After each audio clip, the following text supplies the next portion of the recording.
আজ আমাদের মূল যে আলোচনার বিষয় সেটা হচ্ছে শিক্ষা মনোবিজ্ঞান। আমরা জানি যে প্রাইমারি ক্ষেত্রে বাংলা ইংরেজি শিক্ষা মনোবিজ্ঞান, এবার আপার প্রাইমারি বাংলা ইংরেজি শিক্ষা মনোবিজ্ঞান। কিন্তু এটাও তো ঠিক যে শুধু শিক্ষা মনোবিজ্ঞানের জন্য শিক্ষাবিজ্ঞান আছে না, যে ধরনের পেডাগজিগুলো হবে সেগুলো ক্ষেত্রে ঘুরে ফিরে সেই শিক্ষা মনোবিজ্ঞান। তাই শিক্ষা মনোবিজ্ঞানের কনসেপ্টটা যদি মাথায় না থাকে, বলে স্যার আমরা তো BEd DEd etcetera various types of system pass করে এসেছি, শিক্ষা মনোবিজ্ঞান আমরা গুলে খেয়ে বেরিয়ে এসেছি। কিন্তু না, খাওয়ার পরও মনে করতে হবে যে নম্বর পাওয়ার জন্য নয়, টু দি পয়েন্টে অ্যান্সার করার জন্য শিক্ষা মনোবিজ্ঞানটা দরকার। তবে হ্যাঁ, যদি কনসেপশনটা মাথায় থেকে যায় শিক্ষা মনোবিজ্ঞান আটকানো যাবে না। আজ আমরা মূলত কতগুলো বিষয় নিয়ে কথা বলবো। নাম্বার 1, প্রথমে দেখো তোমাদের সামনে যেটা দাঁড় করে দিয়েছে সেটা পিয়াজেট, কিন্তু পিয়াজেটের আগে শিক্ষা মনোবিজ্ঞানের আমাদের কি কি জানা দরকার। প্রথমে হচ্ছে শিক্ষা মনোবিজ্ঞান অর্থাৎ চাইল্ড এডুকেশন। অবশ্যই তোমাদের পরীক্ষায় থাকে অ্যারিস্টটল হচ্ছে জনক। এই অ্যারিস্টটল শুধু যে চাইল্ড মনোবিদ্যার জনক তা না, তিনি হচ্ছে 1 2 3 4 5 পাঁচখানা সন্তানের পিতা। Child education, philosophy, pol science, bias এবং লজিক, বলছি এতগুলো বিষয়ের উপর যিনি জনক তার নাম হচ্ছে অ্যারিস্টটল। তাহলে অ্যারিস্টটল হচ্ছে প্রাচীন ক্লাসিক্যাল শিক্ষা মনোবিদ্যার জনক। আধুনিক মনোবিদ্যার জনক কিন্তু আমরা জানলাম আবির্লক কর দিয়া, তার নাম হচ্ছে জন লক। এই জন লক সংক্রান্ত এলে পরেই আমাদের আর একটা কোশ্চেন ফেস করতে হয়, তার নাম হচ্ছে কি ট্যাবুলার রাসা। তো আমি প্রথমে যেটা দেখলাম সেটা হচ্ছে এই যে শিক্ষা মনোবিজ্ঞান এবং তার জনক। তারপরে আমরা চলে যাব হোয়াট ইজ শিক্ষা, হোয়াট ইজ এডুকেশন। এডুকেশনটা আমরা কাকে বলবো? দেখো, এডুকেশনের সংজ্ঞা দেওয়ার ক্ষমতা আমাদের কারণ নেই, যারা দিয়েছেন তারা মহান ব্যক্তিত্ব।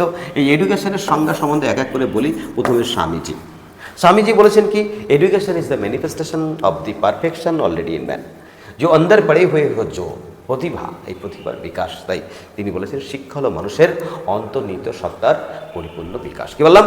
শিক্ষা হচ্ছে মানুষের অন্তর্নিহিত সত্তার পরিপূর্ণ বিকাশ।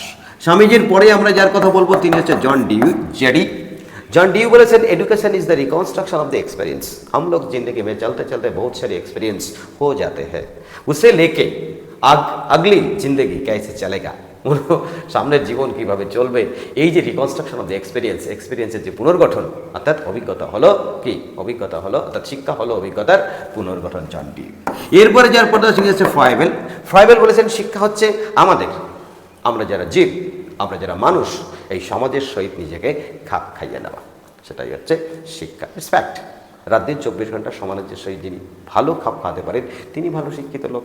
ABCDWYXZ ক খ গ ঘ এস এন। ঠিক।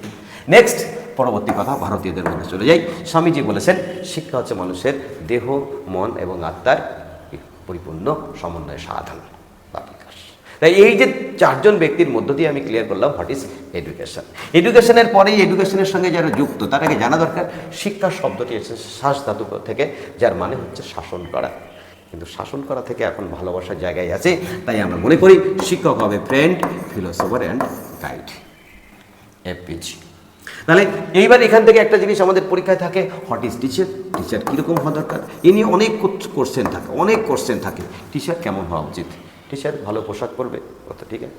টিচার কর্তব্যপরায়ণ, ববি ঠিক আছে। টিচার নিয়মিত স্কুলে আসবে, বিদ্যালয়ে যাবে, ঠিক আছে। বাচ্চাদের যথেষ্ট স্নেহ করবে, ভালোবাসবে, ঠিক আছে। কিন্তু সবথেকে বড় গুণ দুটি, এতগুলি গুণ আমরা ABCD করে থাকবে, কিন্তু যখনই দেখবে একটা চয়েসের মধ্যে অবশ্যই ভালো পড়ানোর ক্ষমতা থাকবে, তাহলে ঠিক দেবে। অবশ্যই ছাত্রদের সমস্যার মধ্যে তিনি সামল হবেন, অবশ্যই ঠিক দেবে। তাহলে শিক্ষক সম্বন্ধে জানলাম। তাহলে প্রথমে আমরা জানলাম চাইল্ড এডুকেশন, তারপরে চাইল্ড এডুকেশনের মধ্যে অ্যারিস্টটল, তারপরে জন লক, তারপরে এডুকেশনের সংজ্ঞা, তারপরে টিচার কেমন হবে। টিচার কেমন হয়ে যাওয়ার পরে অবশ্যই আমরা এবার চলে যাব একটা ডেভেলপমেন্ট অফ দি চাইল্ড। এই যে চাইল্ডের ডেভেলপমেন্টের মধ্যে যেতেই গেলে আমরা দুটো জিনিস অবশ্যই মাথায় পাবো, একটা হচ্ছে বিকাশ আর একটা হচ্ছে বৃদ্ধি। দেখো, শারীরিক বৃদ্ধিকে আমরা বলি ম্যাচিউরিটি, আর এই শারীরিক, প্রক্ষোভিক, মানসিক, দৈহিক ভেরিয়াস টাইপস অফ বিকাশকে একসঙ্গে মিলে তার নাম হচ্ছে ডেভেলপমেন্ট, বা বাংলায় বলি বিকাশ। এই বিকাশ হচ্ছে আমৃত্য বিকাশ, চলবে। আর এই বিকাশের মধ্যে পহলে যে বিকাশ শুরু হবে তার নাম হচ্ছে কি? তার নাম হচ্ছে পিয়াজেট। এই ব্যক্তিটির নাম আমরা প্রথমে লিখে নেব। এটা কি কনসেপ্ট অফ দি পিয়াজেট। তিনি যে স্টেজগুলির কথা বলেছেন সেই স্টেজগুলো আমরা জেনে নেই। প্রথম বলছি যেটা স্টেজ, তার নাম হচ্ছে সেন্সরি মোটর স্টেজ, অর্থাৎ সংবেদন। এই সংবেদনশীল স্তর। তারপরে যিনি বলেছেন প্রি অপারেশন স্টেজ, অর্থাৎ কি? প্রাক सक्रियता। अभी तक सक्रियता शुरू नहीं हुआ। তাহলে আমি ডিভাইডেশনটা করি যেটা সেটা চেয়েই দেখো। আমি ডিভাইডেশনটা তোমাদের সামনে আছে নাম্বার 1 0 থেকে 2, নাম্বার 2 2 থেকে 7, নাম্বার 3 7 থেকে 11, নাম্বার 4 12 থেকে শুরু করে চলবে শিশু যতদিন থাকছে। তাহলে প্রথমে বলছে পুরো হচ্ছে সংবেদনশীল। সংবেদন কি?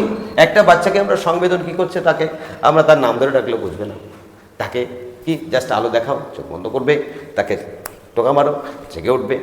এই যে কনসেপশনগুলো, এবং 6 মাস 7 মাস 1 বছর যখন হয়ে যাবে বাচ্চাটার দিকে যদি একটা ফুল এগিয়ে দাও, বাচ্চাটা ফুল কি হাতটা দিয়ে ধরে নেবেন না, প্রথমে সে বডিটা এরকম এগিয়ে নেবে, তারপর টোটাল হাতটা দিয়ে এগিয়ে নেবে, তারপরে 5টা আঙ্গুল দিয়ে ধরবে, তারপর 2টো আঙ্গুল দিয়ে ধরবে। এখানেও কিন্তু কোশ্চেন হয় যে ডেভেলপমেন্ট কী ধরনের হয়।